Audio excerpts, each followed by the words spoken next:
I see that we are streaming live. Is that true? It is 4:01 and you are now live. Great, thanks. Let's call it to order at 4:01. Approval of the minutes. Has everybody had a chance to look at them? I think they're okay, so I move to accept them or I'll adopt them. second. I'll second. I apologize for getting them to you so late. I have no good excuse. I forgot. I am sorry. Well, it didn't take a long time to read, so. All right, personnel transactions. Those were yours, Dave, correct? Yeah, I sent them off on Friday for you. There were six or eight different pages of transactions that I sent you. Of course, most of those, go ahead. Could you just list the ones, I've got the document right here and I did look at them. Sure. So most of them are salary changes that took effect on 1/1. So I gave you copies of the administrative folks, CSEA, the IAFF, which the firefighters and fire captains, police sergeants, and also the part-time employees that had increases on 1/1 due to the change in minimum wage. And then also we had, in addition to the 1/1 salary changes, we had personnel changes that would have been presented in December if we had had a meeting. And then also the personnel changes to be presented for this meeting. Did I see the library? Was it by itself or did I No, just? You're right. I did include the library this year as well. Yeah. Yep. And so being a little more involved in the payroll process, I had easier access to that and was able to generate that real easily for you this year too. Yep. Good. All right. Well, I have no problem saying, let's approve them. Okay. Second.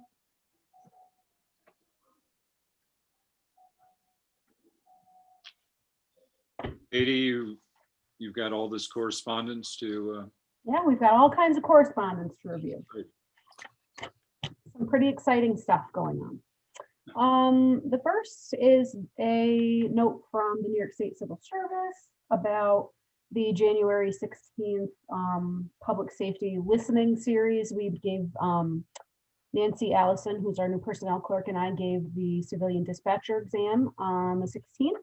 And there was the first part of the test is a simulated emergency call situation where you play a CD and then the candidates have to answer a few questions in their test booklets. This was just they sent us multiple reminders to be sure that you tested your CDs prior to the actual test, which of course we did. We had no problems. The test went off without a hitch. That was good news. The next were some updated examination dates, which we will go through later. They added a few to the schedule that are very helpful to us. I mean, we're still not completely caught up from the pandemic shutdown, but there's a few that are helpful to us. The next was a reminder about the March 6th police chief and assistant police chief exam. I had not originally intended to hold this, but given that our police chief retired, we decided that of course it would be better to scramble and get the exam announcement out, get the exam posted and start advertising rather than wait a full year to do the process again. There's something under new business where we'll talk about this a little bit more, and I have asked Dave to handle the exam posting and the process, and we will discuss that shortly. The next is also from New York State Civil Service. It's IM 0820. And this is a reminder that we need to file our annual New York State Civil Service Commission report. It's something that I spend a good bit of time on every year, and it is required by law to be filed by March 1st. What this report does is it's kind of like a comprehensive review of your civil service agency activity for the last year. So this will be for calendar year 2020. And we we record, we talk about, what's this, how many provisionals do we have? How many temporary people do we have? How many tests did we give? How much money did we take in? So it's quite extensive, and we have quite a bit of record updating that needs to happen before I can get that done. So I'm working on that diligently, and I have no reason to believe that it will be a moment later than is required. The next was just a note from Carrie Harrington, the city clerk, requesting our city internal annual report, which I think I've also included in new business, which I will go through with you later.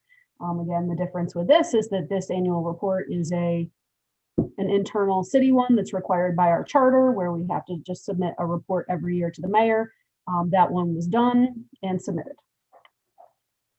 The next is they resent some PARs. PARs again are policy advisory review for World Trade Center sick leave reimbursement.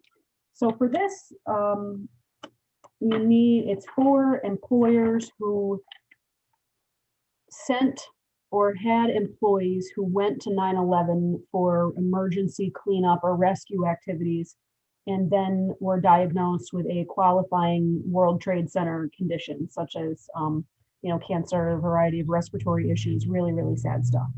And then if the employee is still with us and they have sick time that's attributable to that qualifying condition, and there's a reimbursement program through the state, it's regulated by civil service law. After a diligent search of our records, though we did have several employees who responded for 9/11, thank goodness for all of them, we don't have anybody who would qualify at this point under the program. So I don't think we had anybody working at the main site. I thought we had folks in the perimeter of Manhattan. there were people working in perimeter sites, yes, but they all qualify because they were there for the purposes of 9/11 rescue, recovery, cleanup stuff.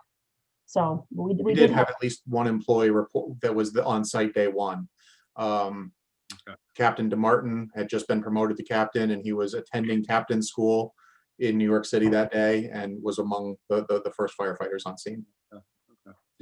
Did not Of know course, that. fortunately, Captain DeMartin has retired, so there's nothing that pertains under this benefit program to him. The next that I had are two different PARs, PAR 0121 and PAR 0221. So PAR 0121, it pertains to exam preparation and exam security. It's just kind of like an annual checkup to be sure you're very carefully handling exam materials. I reviewed it. I'll take a look at it again, but our exam materials are always handled very carefully. I will not share specifically what's done with them or where they are kept, because we don't ever want anybody to know that, but they come in, they are reviewed, they're counted, they're kept under lock and key, and I'm happy to say that we meet all of the requirements of the exam security program. The next is something I've been, really waiting for and very happy to get. PAR 0221 is the state commission has updated the model rules. If you recall, in the fall, there were a series of PARs that were aimed at, helping municipalities make appointments quicker, things that modified civil service rules and regulations that would allow us to do things like extend an eligible list or use a list that was established by the county. So they've now taken all that information and updated their model rules. Now we have our local rules that need to be updated, and that's another project that I've been promising you I will do for the last 6 months and just haven't happened to do it, but it is on my radar and it will be happening. So that's actually really helpful for us, because then we can update the text of our model rules to follow what the state model rules are. It's always a good idea. I don't think that there's any deviations from the model rules in our text right now, not that I've seen anyway, but I will be making eventually a recommendation to you that we update the updated model rules as prescribed by the state and adopt them locally. But more to follow on that. But I was very happy to get that. The next was just from the New York State Association of Personnel and Civil Service Officers. We got our 2021 membership dues and bill. We have to pay, we don't have to pay. we are requested that we pay $100 so that I can continue my membership in that organization. It's, my counterparts throughout the state. And they have there's a distribution list, there's an annual training conference, it's really, really, there are a ton of really, really intelligent, helpful people in that association. So I had requested that we process that bill for payment. They've also announced that they're having their annual conference probably in July.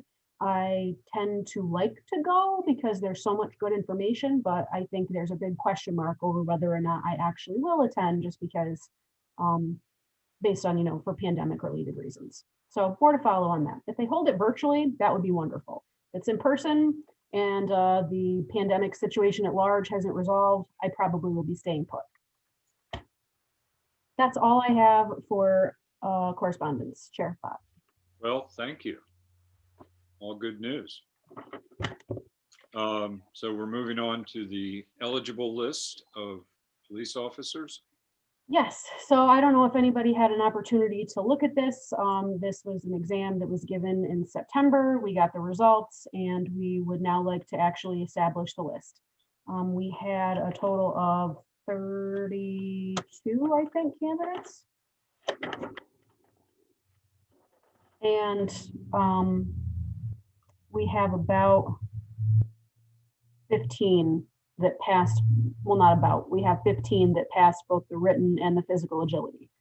So that information, the reason I'm not putting it up on the screen is because the list contains information about physical agility tests, and that's something we really shouldn't be disclosing publicly.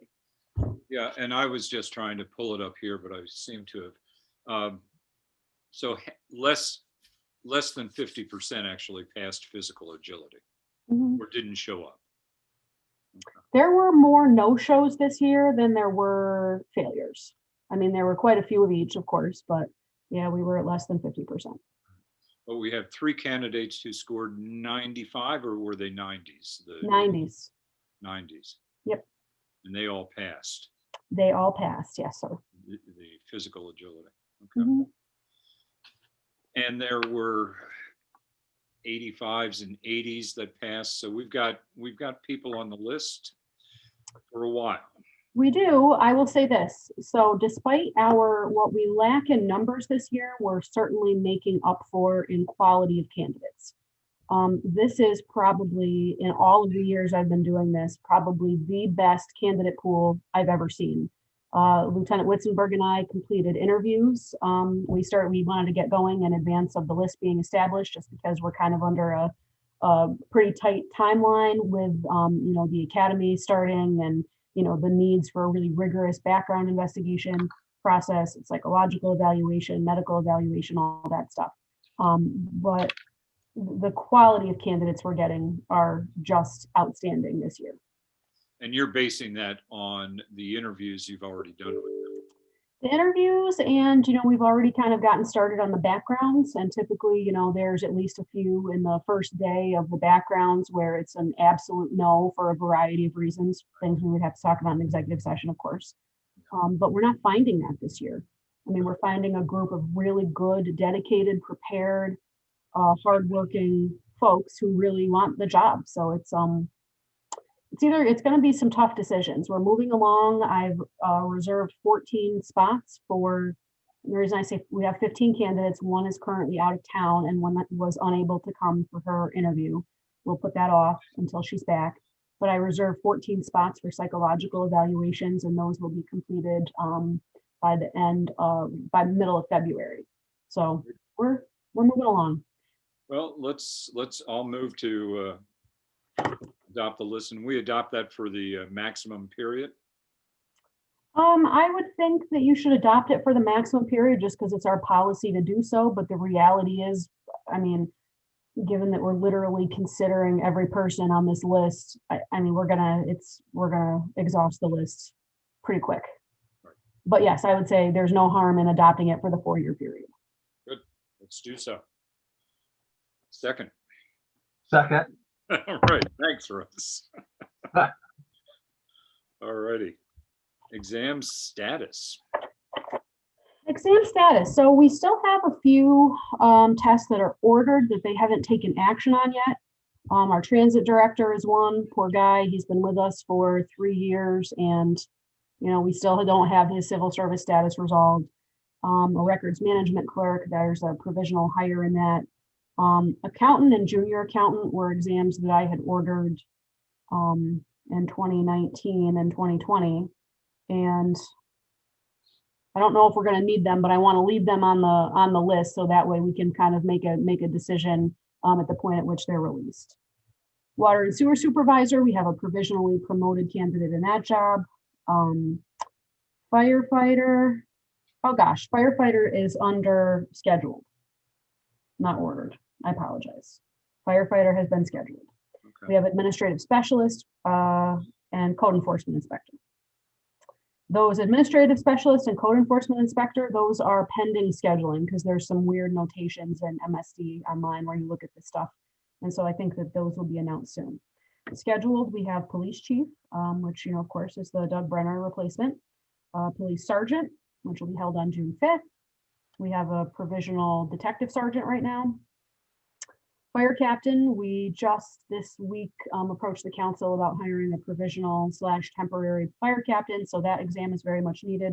I was very glad to see that get scheduled. Firefighter is also needed. We will be doing that in May. Engineering GIS technician will be possibly canceled. I had ordered that, but we had a lateral transfer take the job who had civil service status in another municipality in Schoharie County. So I filed a request for the state commission to review that and approve a lateral transfer. If that is approved, which I absolutely anticipate that it will be, we will have no need to hold that exam. Senior library clerk, that was one that was requested, probably about several months back by the library. She has now asked us to hold off on that because she's making staffing decisions. She may be filling the position as a librarian.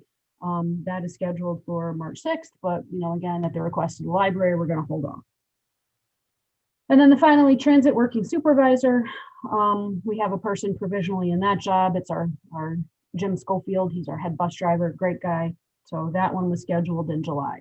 Now I find this to be interesting. They must be using this as a way to catch up, but typically there are no exams held in July and August, but it looks like they're starting to schedule exams over the summer. So. How many exams were you able to give in 2020? Well, two. We gave civilian dispatcher in January and then police officer in September. all right. And then deputy finance director as well, Deputy finance director was also in January, right? February. February. Okay. Yep. I forgot about that one. So 2020 February, before the pandemic. Yes. Yep. So 2 before the pandemic, 1 during.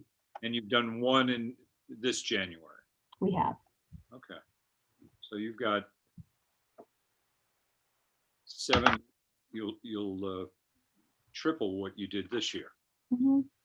So typically, what you're seeing now is still a little, this is about standard. We would do an exam sometimes once a month, barring the summer months. But by the time, the state's really working hard to get a lot of these exams that were canceled back on the schedule. So I won't be surprised if most of these end up being given sometime in 2021. Good. We're awaiting results on civilian dispatcher. Again, Nancy and I gave that in January. I had ordered an exam for personnel director. Obviously, now that I decided to come back from my leave of absence, we're not holding that exam, so that one is canceled. And then there's still a few that are postponed pending rescheduling. Our purchasing agent, that was provisionally hired. And that's pretty much it for our exams. So we are in pretty good shape for the shape we're in. Well, it looks good. It seems like normal Mm-hmm. all of a sudden. Yeah, I was really glad to see that a lot of those exams that we really needed, especially on the public safety side, we're moving along. A lot of the other exams are to resolve provisional appointments, which are of course important, and then to be a little bit proactive, things like administrative specialist, stuff like that. But yeah, I think we're doing okay. Where are you holding the exams? The answer is that it depends. So we did police officer at the Armory because we had plenty of room to spread out. because the HVAC in there isn't the best. I mean, it was, a nice fall day when we gave the police officer exam, no extreme weather. So I had no concerns doing it. For a winter exam, I'm not so sure. So as long as the numbers are small enough, like with civilian dispatcher, we had 4. So I gave it in the council chambers. People had more than plenty of room to spread out, plenty, in excess of 6 feet. And we just had people keep their masks on for the duration of the exam, kept the doors open for airflow. So if it's a smaller test, we'll give them here on site. If it's bigger, I will have to evaluate options. And our options are the school, the armory, and also Mr. Kuhn at Oneonta Job Corps has been very great about reaching out and saying we can use his gym and his facility if needed. Okay. Well, thanks. We're on to old business, rules update. I really kind of, prattled at you about it enough, I think, in the correspondence section. So ultimately, we got the the model rules update to update the text of the rules. And it's really just going to come down to, making a good update of the appendices now. And I had hoped to have this done in the fall. That didn't happen. So it is, literally this large thing right here yesterday during the snowstorm, it was all I worked on yesterday. So we are moving along, and I'm hoping to have everything squared away, everything up to date as soon as possible. So more to follow on that. I haven't forgotten about it. It's important that we get it done. It's just taking a little bit longer than I had hoped. Good. And the new business, 3 items still, or do you have more for us? Nope, we've got no additional new business. So for police chief, I will just preface this by saying that because of while I am a professional through and through, I am dedicated to, making good decisions always, but really for the appearance of propriety, I had asked Dave to handle this exam because I have very close working relationships with, a few of the people in the department who will be taking the exam, especially Lieutenant Witzenberg and Detective Sergeant Tiemann, hopefully, if he'll sign up to take the test. And I thought that it was the right thing to do to give Dave this test to handle. So Dave, with that, if you want to talk about, and I should also say announcing this exam was particularly tricky because when I was reviewing the records, I found that we've never given this exam on a promotional basis, which is really contrary to civil service law. You really are supposed to be filling positions, promotion that are, not entry level. You're supposed to be filling them promotionally before you fill a job open competitively. I was only able ever to find evidence that we had given the job on an open competitive basis, which I think, was not wrong, but we should have opened it up to promotional candidates as well. So Dave, with that, you take it away. So I'll start with the promotional qualifications. What I did here is so if you look at how we do firefighter, okay, when we look at firefighter, we look at people in supervisory positions. So not only would that include the assistant chief and the captains, it also includes paramedics, because a paramedic, when they're on scene, regardless of their rank as a rank and file firefighter or a captain, they're in charge if they're the ranking paramedic and they're on an accident scene. So that really helps broaden the pool of candidates in such small departments. So I wanted to be able to do something like that with police chief as well. So I consulted with Detective Torres, who obviously knows way more about the department than I do, and is also somebody who I knew wasn't going to be interested in being in the pool herself. Just about where there might be a similar type of a situation in the police department, and her feedback to me was when it comes to the detective. So for us, the title of detective is an assignment. It's not a job duty. It's not a job description. So police officer can either be assigned to the detective division or the patrol division. Whether they're a detective or a patrol officer, their civil service status is police officer. But as a detective, if there's a crime scene, much like a paramedic, they're in charge. So it doesn't matter if there's a sergeant there, they're the ones that have gone to school, they've gone and had the specific training on how to deal with a crime scene. So if there's somebody who has the civil service title of police officer and they're on a scene along with a patrol sergeant, that detective is in charge of that scene. So I felt like that's very similar to how we handle paramedic. So how I wrote the promotional qualifications for this exam were 1 year of experience as a full-time permanent competitive police lieutenant in the city of Oneonta, Oneonta Police Department. That's the A bullet. The B bullet is 4 years of experience as a full-time competitive, permanent competitive police sergeant in the city of Oneonta. And then the C bullet is 9 years of experience as a full-time permanent competitive police officer with the city of Oneonta. And then as a special requirement, we wrote in that full-time permanent competitive police officers must have been assigned to the city of Oneonta Police Department's detective division for a minimum of 4 years. So this put everybody on the same level. They all had to have been in a supervisory position for 4 years, and they all had to be in the department for 9 years. So because for a sergeant has to, you need 4 years to qualify. You also need 5 years to have qualified for the sergeant exam in the first place. So that equals 9. Lieutenant, same deal. The years of service in our previous promotional qualifications, it adds up to 9 years for the lieutenant, the incumbent lieutenant as well. So that's the mindset that I took with the promotional qualifications. For the open competitive, I looked back at what we had done before, and we were looking for more than 20 years of experience. Of course, in the New York State, New York State Police and Fire Retirement System, you're eligible to retire at 20 years, and most folks do retire at 20 years. So I kind of felt that was a little high. So I looked back at what we do for fire chief, and once again, I wanted to bring it in line with that title. So what I settled on with this was graduation from regionally accredited New York Registered College or University with a bachelor's degree or higher in criminal justice, public administration, or a closely related field with a minimum of 10 years of experience in the field of law enforcement, 5 of which must be in a supervisory capacity.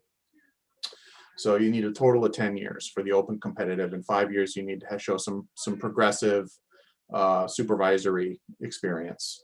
And then the B bullet, we're looking at graduation with an associate's degree and 12 years experience. And then the C bullet is 14 years of experience in law enforcement, again, with 5 years of supervisory capacity. So usually in most job specs, that C bullet would have high school. But since you have to have a high school diploma to be a police officer, it really isn't necessary. Special requirement then also is per New York State Civil Service Law, Section 58(1)B.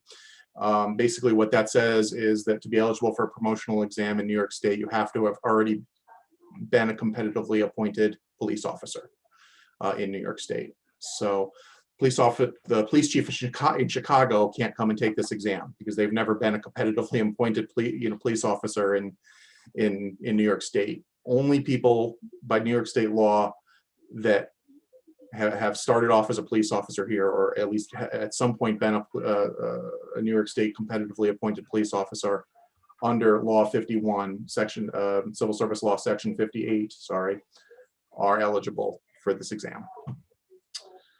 So that was kind of my thought process and how I went through with this.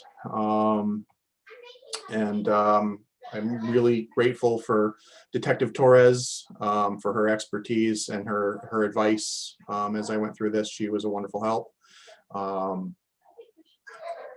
So do you guys have any questions for me? Sounds Have you- reasonable. Go ahead.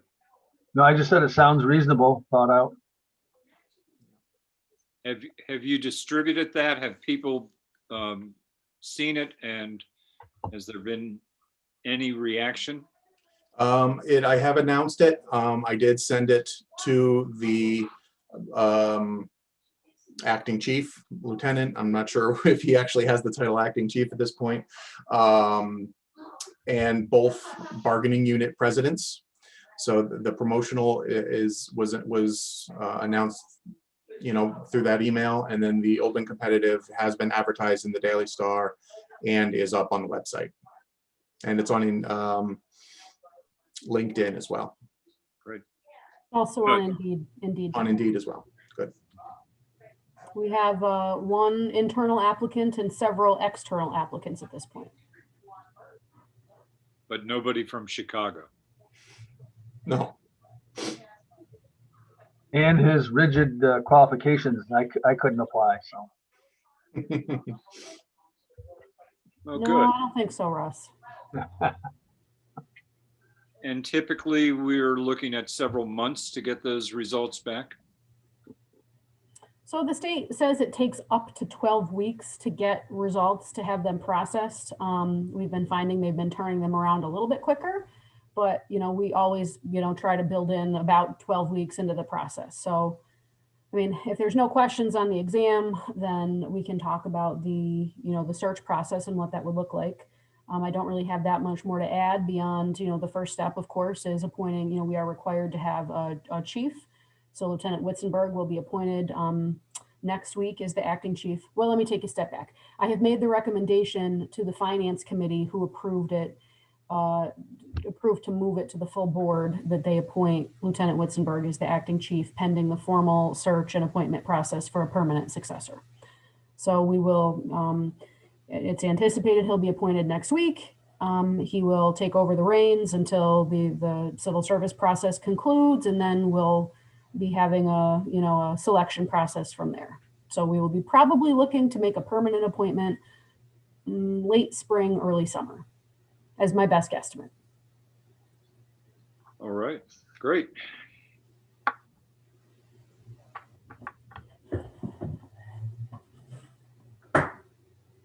So, any Cool. other questions? Moving on. So the next topic I had under new business was just I wanted to review with you what I had submitted under our annual report. I should probably have just emailed this to all of you. I did not. But in general, I just, kind of gave a brief overview of, what it is that the Civil Service Commission does. What are the types of things that we're looking at? What's our reason for existence? So I went through that. I wrote that, as with all city boards and commissions, of course, attempting to operate in the shadow of a pandemic has been a challenge. We've had significant and unprecedented challenges with administering civil service because of, the disruption in the exam process. I talked about the challenges in making appropriate competitive appointments. And also, even just interviewing and recruiting and, onboarding people over the last, few months has been really, really difficult. I reviewed the updates that were made to civil service law that kind of gave us expanded, parameters for making appointments. I noted that we had a few notable accomplishments. We, coordinated and administered, civil service exams despite, the challenges. That we began a comprehensive review of our local rules, including a review of the appendices to ensure compliance and be sure that positions are allocated appropriately, which is a massive undertaking, as I've whined to you at least twice in this very meeting.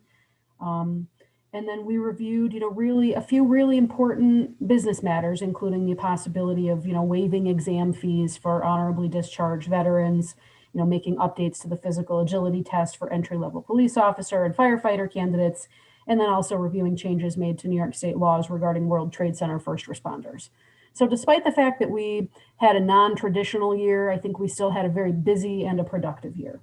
I indicated that our goals for 2021 include, catching up on roster cards and, updating our civil service, records just after a full year of operating under an emergency status, finalizing updates to our local rules, holding the public hearing, and then submitting those rules to the and the changes to the New York State Civil Service Commission for final review and approval.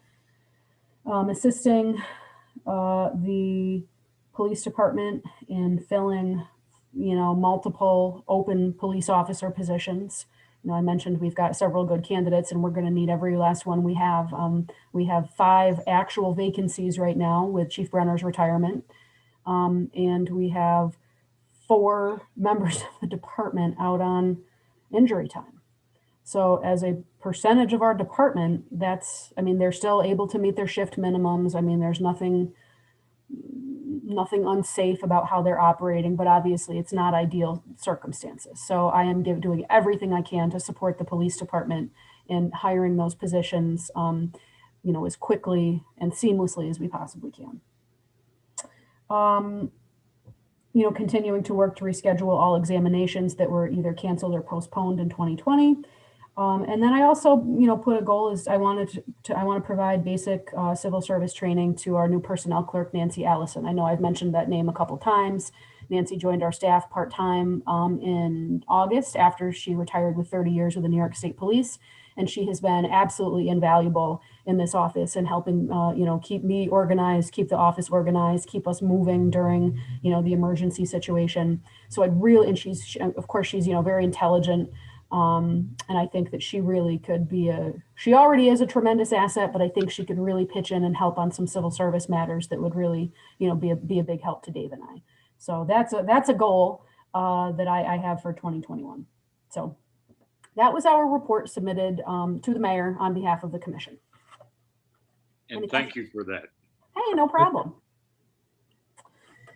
So the last item I had under new business was we received a request from the library, Tina Winstead, the executive director there. She wants to establish a new position titled accounts manager. And what this person will do, from what I understand, it looks like some clerical and financial tasks. The person will, help maintain grant records, manage monthly expenses and maintenance of files, and prepare requests for the city finance department, maintain spreadsheets, manage monthly receipts, do, bank deposits, things like that. Maintain digital and print records of library finances and related documents, kind of like a soup to nuts financial helper for the library. So, she had requested the title of accounts manager, but when you look at what accounts manager, that job really does in other agencies, what she's describing is really more of like an accounting assistant type job. An accounts manager is somebody who is, doing really, technical accounting work, double book entries, auditing, things like that. So when I reviewed our already adopted job class specifications, we have the title of senior account clerk that I think very, very closely matches what she's looking for with a couple of modifications. So we can do a couple things. We can either say, okay, we will adopt your job specification as accounts manager and allocate it to the competitive class, call for a test, and just kind of process it. Or I can go back to the library and say, okay, we've taken a look at it. It really is more appropriately classified as the senior account clerk. If you want to call it accounts manager in-house, just to kind of help clarify the person's role within the organization, you can do that. But we already have a pretty broadly adopted job spec that meets your needs with just a couple modifications, and we would like you to use this. That's my preferred outcome because I really work hard to broadly classify jobs wherever we possibly can.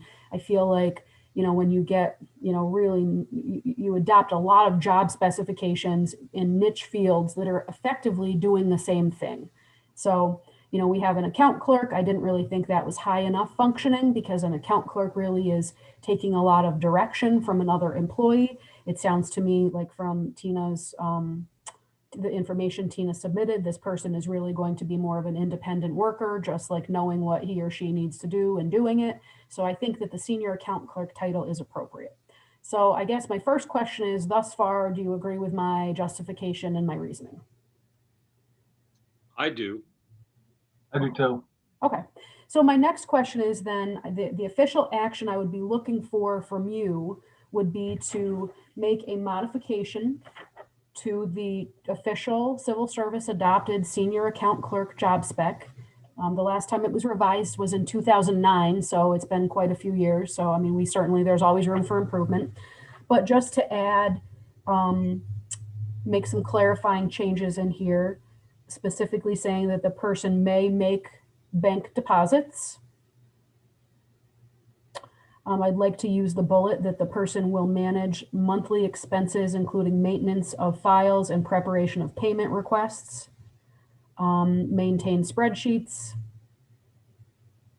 The job spec we have right now says they will maintain a variety of complex financial records. Of course, a spreadsheet would fall into that, but I think, you know, given today's technological realities, I don't think there's ever any harm in spelling out that what we're talking about are ledgers and spreadsheets. And then she included something about following, maintaining like financial grant records. So I would like to add that into as an example of the work. So again, with minor tweaks to the job we already have, I think this should suit the library's needs perfectly. And they would be qualified in a way where it would be a job assignment, not necessarily everybody who's a senior account clerk would have to be doing that. Well, I mean, currently there's no account clerk or otherwise at the library. So this would be a brand new position. I think it's going to kind of fill a void. I know that Tina struggles with, retention and, kind of keeping up with stuff. I mean, they've got a lot that goes on there, and, people kind of tend to come and go. So I think that she's looking for some, financial accountability and consistency, and I certainly appreciate that. I think she's right to do it. But in terms of how this will function at the library, it will be, kind of like a niche standalone job. We don't have any senior account clerks currently in the city, but I believe, Dave, you'd have to correct me, and I don't remember from the records, but I think that there are at least a couple in the school district. Yes, I believe so, yeah. And it is something that is established in our CSEA contract as a position too. I believe it's grade 5. It's established, we just don't currently have anybody. We don't currently have anybody here. You're correct, yep. Mm-hmm. Well, I have no problem with those changes. Okay. I So hope, I would be looking for a motion to amend the job spec for senior clerk as presented. So moved. and seconded. Tried to get in there. I was going to say, Commissioner Southard, you got in there before the chair this time. Okay, wonderful. That was all of the new business I had, unless you have any questions for me or any need for an executive session. I have none. Nope. Just to thank you guys for doing what you're doing, Hey, because, thanks. it's a tough world. It is a tough world. I thought it would all be over by now, but it's not. Well, who could have dreamed it would go on for so long? But let's hope that there's light at the end of the tunnel, for sure. I mean, the vaccination, program, if we can never really get it meaningfully moving, that'll be, the beginning of the end for everybody. So fingers crossed. All righty. Well, thank you. And we'll be in touch. I'll be. February 24th, right? February 24th is our next meeting. Yeah, I would really love to try to get back to our regular meeting schedule, just to establish some sort of normalcy if we can. And I know that Liz said that she is definitely available that day. So Great. providing nothing changes, we should have a full commission next month. Okay. Dave, did you have anything else that I'm forgetting? No, this is the first meeting of the year. Is everybody okay with keeping the date of that Wednesday for 2021? Fine by me. I have such a full schedule. Dave, actually, you just brought up a really good point. I'm so glad you said that. We need to elect a commission chair to serve for the year. However, with the absence of Liz, we could certainly wait until the February meeting to do that, and you could just continue on as the de facto chair until. Or we could. I just saw Keith raise his hand. He wants to continue. I was just going to nominate Liz. Oh yeah, that's a good idea. Well, it certainly, is not a very difficult role to fill with Katie. So I don't mind doing it, at least for a while longer. If you want to wait, should we wait till next month or? Yeah, I mean, that's fine by me. And I think that would be good. Just to have Liz have some input, I guess. Yeah. She'll probably agree. Hey, Carrie or Bonnie, are one of you still there? Yes, we are. How are we, we're okay with terms, right? We don't have anybody coming up for, to expire, right? We're still good. Still good? Okay, beautiful. So you're all stuck, just like I like. Dave and I are very happy with that outcome. Yes. Well, good. So it's, according to my clock, 4:46. I say we adjourn. If we need a second, Second. I'll even second it. All right. Stay safe. Thank you, guys. Have a wonderful evening. Continue to feel well, Russ. I I agree. got my surgery scheduled, so